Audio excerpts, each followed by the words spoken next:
எல்லாருக்கும் ஜூன் மாதம் தான் ஸ்கூல் ஸ்டார்ட் ஆகும். பட் எங்கள் பசங்களுக்கு வந்து மார்ச் மாதமே ஸ்டார்ட் ஆகிடும். ஸோ இவங்க வந்து இன்டர்நேஷ்னல் சப்ஜெக்ட்றதுனால சீக்கிரமாக வச்சுருவாங்க.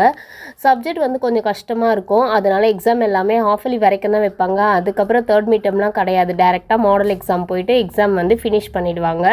ஸோ அதுக்காக ஃபீஸ் பே பண்ணலான்னு போயிருந்தோம். எப்போவுமே ஃபுல்லாக டேர்முக்கு கட்டிட்டோம்னா நமக்கு 2000 டிஸ்கவுண்ட் பண்ணிவிடுவாங்க. அதனால் 2 பேருக்கு பண்ணுறதுனால 4000 நமக்கு டிஸ்கவுண்ட் கிடைக்குதுன்னு சொல்லிட்டு நாங்கள் எப்போவுமே ஃபுல் டேர்ம் பண்ணிவிடுவோம்.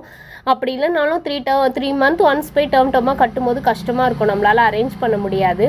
ஸோ எப்போவுமே அந்த இயர்லி ஒன்ஸ் கட்டிட்டோம்னா நமக்கு ட்ரபிள் இல்லாமல் இருக்கும்னு சொல்லிட்டு பே பண்ணிவிடுவோம்.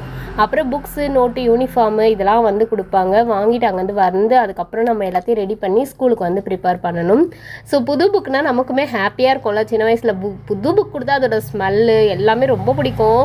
அட்டை போடுற வரைக்கும் குதிச்சு ரொம்ப ஹாப்பியாக இருப்போம். இந்த கிளாஸ் எல்லாமே கேஜி செக்ஷனு. என் பசங்க வந்து கேஜி படிக்கும்போது இந்த பில்டிங் தான் அப்படியே ஒரு மாதிரி எக்ஸகன் ஷேப்பில் இருக்கும். பேர்ட் சவுண்டு, இந்த இடமே அட்மாஸ்பியர் எல்லாம் சூப்பராக இருக்கும். ஸோ ப்ரீகேஜி, எல்கேஜி, யூகேஜி வந்து இந்த கிண்டர் கார்டன் செக்ஷன் இது.